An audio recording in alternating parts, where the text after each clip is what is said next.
नमस्कार, चुनावी विश्लेषण में आपका स्वागत है। और मध्य प्रदेश को लेकर सियासी हलचल बढ़ चुकी है और मध्य प्रदेश की 230 सीटों पर क्या आंकड़े हो सकते हैं। मध्य प्रदेश को लेकर जो आंकड़े हैं वो बेहद ही चौंकाने वाले सामने आ रहे हैं, क्योंकि अपने अपने जीत के दावे यहां पर निकलकर सामने आ रहे हैं। तो यहां पर 230 सीटों पर जो नए आंकड़े उस हिसाब से किसका पलड़ा भारी नजर आ रहा है, क्योंकि बड़ी बड़ी योजनाएं या बीजेपी की तरफ से जारी की गई हैं। क्या इन योजनाओं के दम पर भारतीय जनता पार्टी की फिर से मध्य प्रदेश में वापसी होगी, या फिर जो कमलनाथ ने योजनाएं की हैं उस दम पर क्या कुछ आंकड़ा होगा, जनता किसके पक्ष में जा सकती है। लेकिन मध्य प्रदेश को लेकर जो बीजेपी ने नया प्लान तैयार किया है और प्रधानमंत्री मोदी जी हो, जेपी नड्डा जी हो, अमित शाह जी हो, तो लगातार मध्य प्रदेश के दौरों पर रहे हैं। तो ऐसे में क्या कुछ आंकड़ा मध्य प्रदेश को लेकर सामने आ रहा है, क्योंकि नई नई योजनाओं के दम पर किसका पलड़ा भारी होगा। लेकिन मध्य प्रदेश में बीजेपी ने अपने उम्मीदवारों की लिस्ट भी जारी कर दी है और दूसरी और तीसरी लिस्ट का भी मंथन हो चुका है और बहुत जल्द यहां पर लिस्ट जारी होने जा रही है। जबकि कांग्रेस ने भी यहां पर उम्मीदवारों को लेकर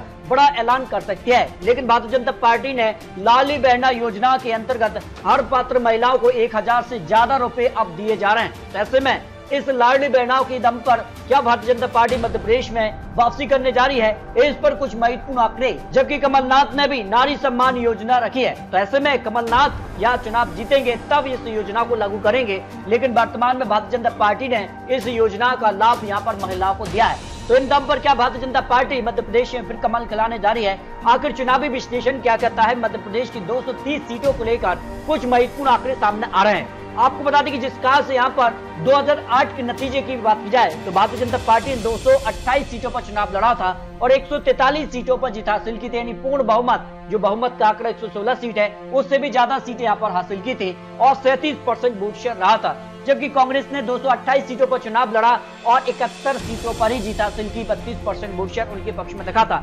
जबकि बहुजन समाजवादी पार्टी ने 7 सीटें और यहाँ पर शक्ति पार्टी ने 5 सीटों पर जीत हासिल की थी। इस तरह से अगर बात की जाए तो भारतीय जनता पार्टी ने एक तरफा मध्य प्रदेश में 2008 में सरकार बना ली थी। जबकि 2013 की भी बात की जाए तो भारतीय जनता पार्टी ने यहाँ पर 230 सीटों पर चुनाव लड़ा, 165 सीटों पर जीत हासिल की थी।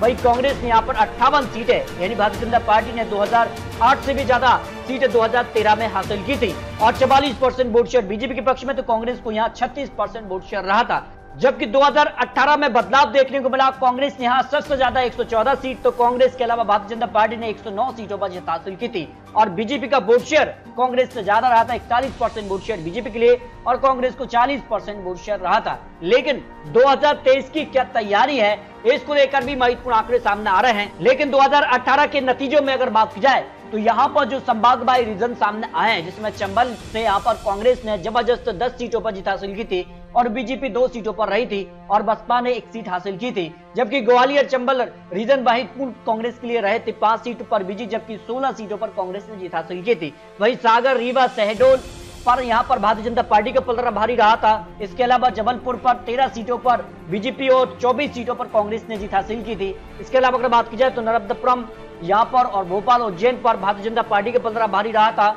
जबकि इंदौर पर 11 सीटों पर बीजेपी, 24 सीटों पर कांग्रेस ने जीत हासिल की थी। तो मध्य प्रदेश को लेकर हर सीट का विश्लेषण सामने आ रहा है कि आखिर 2018 के मुकाबले 2023 में किसका पलड़ा भारी हो सकता है। कई सीटों पर बड़ा उलटफेर देखने को मिल सकता है, लेकिन 2018 के मुकाबले किन सीटों पर किसकी कितने यहाँ पर वोट के अंतर से हार जीत हुई थी, इसका विश्लेषण और 2023 को लेकर ओपिनियन पोल के आंकड़े भी सामने आ रहे हैं। तो ऐसे में शुरुआत करते हैं। यहाँ पर श्योपुर जिले की 2 विधानसभा सीटें आती हैं और एक पर बीजेपी और एक पर कांग्रेस ने जीत हासिल की थी और ऐसे में माना जा रहा है कि कांटे की टक्कर यहाँ देखने को मिली थी। तो इस बार यहाँ पर 2023 को लेकर भी माना जा रहा है कि यहाँ पर कांटे की टक्कर हो सकती है। तो आपको कमेंट बॉक्स में जानी है आखिर यहाँ पर श्योपुर और विजयपुर विधानसभा सीट पर किसकी जीत हो सकती है। कमेंट बॉक्स में जाकर फटाफट से अपनी राय रखिए, क्योंकि अगला जो विश्लेषण होगा आपकी राय के आधार पर ही, आपके विश्लेषण के आधार पर, आपकी राय के आधार पर नया विश्लेषण यहाँ मध्य प्रदेश विधानसभा चुनाव को दिखाने वाले हैं। जबकि मुरैना जिले की अगर बात की जाए तो 6 विधानसभा सीटें आती हैं और 6 विधानसभा सीटों पर कांग्रेस ने 2018 में सभी सीटों पर जीत हासिल की थी। और यहाँ पर बात की जाए जिसमें यहाँ पर सबलगढ़ है, यहाँ पर सुमावली है, मुरैना है, दिमनी है, अम्बा सीट है, यहाँ पर सभी सीटों पर जो है कांग्रेस ने जीत हासिल की थी। तो आपको इस बार क्या लगता है, इन सीटों पर अपनी राय कमेंट बॉक्स में फटाफट से रखिए। लेकिन आपको बता दी कि यहाँ पर कांग्रेस से यहाँ पर जो है 4 यहाँ पर विधायकों ने मुरैना जिले से यहाँ पर जो इस्तीफा दिया था और बीजेपी में ऐसे में आ चुके हैं। तो ऐसे में अब माना जा रहा है कि यहाँ पर बीजेपी कड़ी टक्कर मुरैना जिले में दे सकती है, क्योंकि कांग्रेस के बड़े दिग्गज यहाँ पर जो है बीजेपी में आ चुके हैं। इस कारण से यहाँ पर बीजेपी का पलड़ा भी भारी है। तो ऐसे में यहाँ पर कांटे की टक्कर देखने को मिल सकती है। यहाँ पर बात की जाए भिंड जिले से, तो यहाँ पर बीजेपी ने जो है अटेर से यहाँ पर जो है जीत हासिल की थी। और यहाँ पर बाकी सीटों के लिए अगर बात की जाए तो यहाँ पर 3 सीटों पर कांग्रेस ने और 1 सीट पर बसपा ने जीत हासिल की थी। भिंड से बसपा ने जीत हासिल की थी, जबकि बीजेपी यहाँ पर दूसरे नंबर पर रही थी। तो ऐसे में माना जा रहा है कि भिंड सीट पर भारतीय जनता पार्टी कमल खिला सकती है, जबकि अटेर पर भी भारतीय जनता पार्टी का पलड़ा भारी नजर आ रहा है। बाकी यहाँ पर 2 से 3 सीटों पर कांग्रेस का पलड़ा भारी हो सकता है, जो आंकड़ा दिखाई दे रहा है, क्योंकि कांग्रेस के यहाँ पर 2 विधायकों के इस्तीफे से भारतीय जनता पार्टी में वो आ चुके हैं। और ऐसे में माना जा रहा है कि इनके आने से भारतीय जनता पार्टी का पलड़ा भिंड में भारी नजर आ रहा है। लेकिन आपको बता दें कि आपकी राय क्या कहती है इन सीटों के लिए, फटाफट से जाइए कमेंट बॉक्स में अपनी राय रखिए, और नया विश्लेषण आपको बहुत जल्द यहाँ दिखाने वाले हैं। जबकि यहाँ पर ग्वालियर जिला भी काफी महत्वपूर्ण रहा था 2018 में, क्योंकि कई यहाँ पर विधायकों ने यहाँ से भी इस्तीफा दिया था, लेकिन कांग्रेस का यहाँ पर पलड़ा भारी था। यहाँ पर ग्वालियर ग्रामीण पर बीजेपी ने जीत हासिल की थी। वहां की अगर बात की जाए तो यहाँ पर जो है 5 विधानसभा सीटों पर कांग्रेस ने जीत हासिल की थी, लेकिन बाद में यहाँ पर कई विधायकों ने यहाँ पर इस्तीफा दिया था और भारतीय जनता पार्टी में वो आ चुके हैं। ऐसे में अब भारतीय जनता पार्टी का पलड़ा भारी है, और यहाँ पर ग्वालियर जिले में इस बार कांटे की टक्कर हो सकती है, जो अनुमान दिखाई दे रहा है 2023 के लिए। जबकि अगर बात की जाए दतिया जिले की, तो यहाँ पर 3 विधानसभा सीटें आती हैं। 1 सीट पर बीजेपी ने जीत हासिल की थी, तो 2 सीट पर कांग्रेस ने जीत हासिल की थी। लेकिन यहाँ पर भी अगर बात की जाए तो यहाँ पर भांडेर से जो है यहाँ पर विधायक यहाँ पर अच्छा सनोरिया ने यहाँ पर इस्तीफा दिया था और बीजेपी में आ चुके हैं। तो ऐसे में अब यहाँ पर कांटे की टक्कर देखने को मिल सकती है। वहीं अगर बात की जाए शिवपुरी जिले की, तो शिवपुरी जिले से यहाँ पर जो है कांग्रेस ने यहाँ पर जो है 3 सीटों पर जीत हासिल की थी, तो बीजेपी ने यहाँ पर 2 सीटों पर कमल खिलाया था। तो ऐसे में माना जा रहा है कि यहाँ पर जो है दोनों सीटों से यहाँ पर कांग्रेस से करेरा और पहरी से यहाँ पर जो है कांग्रेस विधायकों के इस्तीफे से बीजेपी में आ चुके हैं। और ऐसे में अगर इनको ही टिकट बीजेपी देती है तो फिर काफी कड़ी टक्कर यहाँ पर देखने को मिल सकती है शिवपुरी जिले को लेकर। 2023 को लेकर आपको इन सीटों पर क्या लगता है? इन सीटों पर फटाफट से जाइए, अपनी राय कमेंट बॉक्स में रख सकते हैं। और अगर बात की जाए यहाँ पर गुना जिले की, तो गुना जिले में भी यहाँ पर कांटे की टक्कर देखने को मिली थी। यहाँ पर अगर बात की जाए तो 3 सीटों पर यहाँ पर कांग्रेस ने जीत हासिल की थी, जबकि बीजेपी ने यहाँ पर 1 सीट पर कमल खिलाया था। इस तरह से अगर बात की जाए तो यहाँ पर कांटे की टक्कर देखने को इस बार मिल सकती है। लेकिन माना जा रहा है कि हारो जीत का जो अंतर था वो काफी बड़ा अंतर था कांग्रेस के लिए। और यहाँ पर अगर बात की जाए तो बामोरी से यहाँ पर बीजेपी में आ चुके हैं बड़े नेता यहाँ पर जो है मन सिंह सिसोदिया। तो ऐसे में माना जा रहा है कि यहाँ पर जो है बीजेपी क्या इन्हीं को टिकट देती है, यानी टिकट बंटवारा काफी महत्वपूर्ण होगा इस सीट के लिए। जबकि अगर बात की जाए गुना से यहाँ पर गोपीलाल जाटव यहाँ पर जो है बीजेपी में आते और एक बड़ी जीत उनके पक्ष में रही थी। इस बार भी माना जा रहा है कि बीजेपी इस सीट पर जीत हासिल कर सकती है। जबकि अगर बात की जाए चचौरा से यहाँ पर लक्ष्मण सिंह कांग्रेस उम्मीदवार की जीत हुई थी, और कांग्रेस के लिए यहाँ पर अगर बात की जाए रघुगढ़ भी एक महत्वपूर्ण माना जाए। जयवर्धन सिंह यहाँ पर कांग्रेस से जीते हैं, तो एक 46,000 वोटों के अंतर से तो कांग्रेस को यहाँ पर जीत मिल सकती है। इस तरह से अगर बात की जाए तो यहाँ पर अशोकनगर भी काफी महत्वपूर्ण माना जा रहा है कि अशोकनगर भी इसलिए भी है क्योंकि कई विधायक यहाँ से भी इस्तीफा हुआ था कांग्रेस के लिए। तो अशोकनगर जिले की अगर बात की जाए तो 3 विधानसभा सीटें आती, तीनों सीटों पर कांग्रेस ने जीत हासिल की थी, लेकिन यहाँ पर 3 में से 2 विधायकों ने इस्तीफा दे दिया था। और यहाँ पर अगर बात की जाए तो क्या आंकड़ा बन सकता है, लेकिन हारो जीत का जो अंतर था वो ज्यादा नहीं था। तो ऐसे में एक बार फिर से बीजेपी और कांग्रेस में यहाँ कड़ी टक्कर देखने को मिल सकते हैं। भाई अगर बात की जाए सागर जिले की, तो सागर जिले से अगर बात की जाए तो यहाँ पर बीना से यहाँ पर बीजेपी ने जीत हासिल की थी, जबकि यहाँ पर कुरई से भी बीजेपी ने उम्मीदवार से जीत हासिल की थी। 15,295 वोटों के अंतर से जीते थे, लेकिन बीना में यहाँ पर कड़ी टक्कर हुई थी, मात्र 632 वोटों के अंतर से हार जीत हुई थी। और इस बार माना जा रहा है कि यहाँ पर सीधे तौर पर सुर्गी से गोविंद सिंह राजपूत कांग्रेस उम्मीदवार की जीत हुई थी, जबकि यहाँ पर देवरी से भी कांग्रेस जीती थी, लेकिन रहली और नरियावली और अगर बात की जाए तो सागर में यहाँ पर बीजेपी ने जीत हासिल की थी। और अगर बात की जाए वांदा से यहाँ पर कांग्रेस जीती थी। इस तरह से अगर बात की जाए बीजेपी का पलड़ा सागर में भारी रहा था, और ऐसे में माना गया कि एक बड़े नेता जो कि गोविंद सिंह राजपूत हैं, वर्तमान में मंत्री भी हैं, अब वो बीजेपी में आ चुके हैं। तो ऐसे में माना जा रहा है कि सागर में बीजेपी यहाँ पर एक बड़ी जीत हासिल कर सकती है 2023 को लेकर। लेकिन फिर भी आपको क्या लगता है कमेंट बॉक्स में यहाँ पर सागर जिले की सभी सीटों पर अपनी राय रख सकते हैं। जबकि अगर बात की जाए टीकमगढ़ की, तो टीकमगढ़ से यहाँ पर 3 विधानसभा सीटें आती हैं। 2 सीट पर भारतीय जनता पार्टी ने यहाँ पर जीत हासिल की थी, 1 सीट पर कांग्रेस ने जीत हासिल की थी। और यहाँ पर हार जीत का जो फैसला था, यहाँ पर पृथ्वीपुर पर कांग्रेस ने जीत हासिल की थी, ब्रजेंद्र सिंह राठौर ने यहाँ पर जीत हासिल की थी। और यहाँ पर समाजवादी पार्टी और कांग्रेस के बीच यहाँ पर कड़ी टक्कर देखने को मिली थी। तो ऐसे में माना जाए कि पृथ्वीपुर पर यहाँ पर सीधे तौर पर कांग्रेस की यहाँ पर जीत हो सकती है। बानी 2 सीटों की अगर बात की जाए यहाँ पर टीकमगढ़ और यहाँ पर जत्तारा की, तो यहाँ पर दोनों सीटों पर भारतीय जनता पार्टी यहाँ पर जीत हासिल कर सकती है। अगर बात की जाए निवाड़ी जिले की, 1 सीट यहाँ पर सीधे तौर पर बीजेपी के पक्ष में जा सकती है और यहाँ पर 8,837 वोटों के अंतर से यहाँ पर बीजेपी जीती थी और दूसरे नंबर पर समाजवादी पार्टी रही थी। यानी सीधे तौर पर भारतीय जनता पार्टी को इस सीट पर जीत की संभावना दिखाई दे रही है। अगर बात की जाए यहाँ पर टीकमगढ़ जिले से यहाँ पर जो है यहाँ पर खड़गापुर, तो यहाँ पर बीजेपी ने सीट पर भी जीत हासिल की थी और यहाँ पर जो है 11,665 वोटों के अंतर से जीत हासिल की थी और कांग्रेस दूसरे नंबर पर रही थी। लेकिन यहाँ पर भी भारतीय जनता पार्टी का पलड़ा भारी हो सकता है, जो अनुमान दिखाई दे रहा है। फिर भी आपको क्या लगता है, इस पर अपनी राय यहाँ जो है कमेंट बॉक्स में रख सकते हैं। जबकि अगर बात की जाए छतरपुर जिले की, तो छतरपुर जिला भी काफी महत्वपूर्ण हो जाता है और यहाँ पर अगर बात की जाए तो कांग्रेस ने यहाँ पर जो है महाराजपुर में यहाँ पर जीत हासिल की थी। इसके अलावा अगर बात की जाए कांग्रेस ने यहाँ पर जो है राजनगर में भी यहाँ पर कांग्रेस ने जीत हासिल की थी। जबकि अगर बात की जाए छतरपुर में भी यहाँ पर कांग्रेस को जीत मिली थी। जबकि मल्हारा में यहाँ पर कांग्रेस ने जीत हासिल की थी, लेकिन बाद में यहाँ पर जो है जहां उपचुनाव में बड़ा उलटफेर देखने को मिला था। इस तरह से अगर बात की जाए समाजवादी पार्टी ने भी यहाँ पर बीजापुर में यहाँ पर जो है समाजवादी पार्टी ने जीत हासिल की। तो इस तरह से अगर बात की जाए तो इस बार यहाँ पर त्रिकोणीय मुकाबला देखने को मिल सकता है, लेकिन यहाँ पर बीजेपी कांग्रेस में कड़ी टक्कर हो सकती है। लेकिन कई सीटों पर भारतीय जनता पार्टी का भी यहाँ पर पलड़ा भारी नजर आ रहा है, क्योंकि कई सीटों पर हार और जीत का अंतर मात्र कम था। मात्र अगर बात की जाए तो 732 वोटों का अंतर यहाँ पर राजनगर में देखने को मिला था।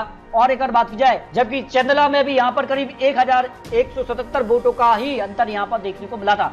जबकि अगर बात की जाए दमोह जिले की, तो दमोह जिले से भी यहाँ पर करीब 4 विधानसभा सीटें आती हैं और चारों सीटों में एक सीट पर यहाँ पर बसपा ने जीत हासिल की थी, तो एक सीट पर कांग्रेस ने, जबकि बीजेपी ने यहाँ पर 2 सीटों पर जीत हासिल करके यहाँ पर सीधे तौर पर एक बड़ी जीत हासिल की थी। इस बार माना जा रहा है कि बीजेपी को यहाँ पर 2 से 3 सीटों पर जीत की संभावना दिखाई दे रही है। और यहाँ पर बात की जाए तो सीधे तौर पर यहाँ पर कांटे की टक्कर देखने को मिल सकती है, लेकिन भारतीय जनता पार्टी का पलड़ा दमोह जिले में भारी नजर आ रहा है। फिर भी आपको क्या लगता है, अपनी राय कमेंट बॉक्स में रख सकते हैं। और इसके अलावा अगर बात की जाए तो यहाँ पर पन्ना जिले की, तो पन्ना जिले में भी यहाँ पर करीब जो है 3 विधानसभा सीटें आती हैं। 2 सीटों पर भारतीय जनता पार्टी ने जीत हासिल की थी, जबकि एक सीट यहाँ पर जो है कन्नौर पर प्रहलाद लोधी ने यहाँ पर जीत हासिल की थी और हार जीत का अंतर मात्र 1,984 था। तो इस बार भारतीय जनता पार्टी यहाँ पर तीनों सीटों पर भारतीय जनता पार्टी कमल खिला सकती है, लेकिन 1 या 2 सीटों पर कड़ी टक्कर देखने को मिल सकती है।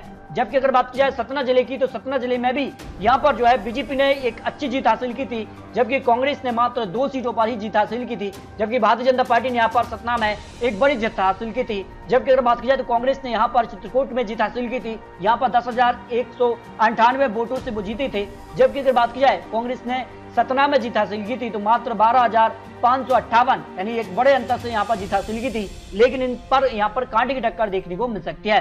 रीवा जिले की बात की जाए तो यहाँ पर रीवा जिले की अगर बात की जाए तो काफी बड़ी संख्या में भारतीय जनता पार्टी ने यहाँ पर जीत हासिल की थी और यहाँ पर हार जीत के अंतर भी काफी बड़े रखे थे, जिनमें 18,000 मात्र यहाँ पर अगर बात की जाए तो यहाँ पर देव तालाब में यहाँ पर 1,000 का अंतर रहा था। इसके अलावा अगर बात की जाए तो यहाँ पर जो है 7,000 और 5,000। इस तरह से अगर बात की जाए तो रीवा जिले की सभी सीटों पर भारतीय जनता पार्टी ने जीत हासिल की थी। इस बार भी माना जा रहा है कि भारतीय जनता पार्टी यहाँ पर जो है जीत हासिल कर सकती है। आगे अगर बात करें तो सीधे जिले में यहाँ पर जो है 3 विधानसभा सीटें हैं, तो 2 सीटों पर भारतीय जनता पार्टी ने यहाँ पर जीत हासिल की थी और एक सीट पर कांग्रेस ने जीत हासिल की थी। और यहाँ पर माना जा रहा है कि यहाँ पर एक बड़े अंतर से कांग्रेस ने भी जीत हासिल की थी, 31,506 वोटों के अंतर से जीत हासिल की थी। यहाँ पर माना जा रहा है कि यहाँ पर कांग्रेस में यहाँ और बीजेपी में कड़ी टक्कर हो सकती है।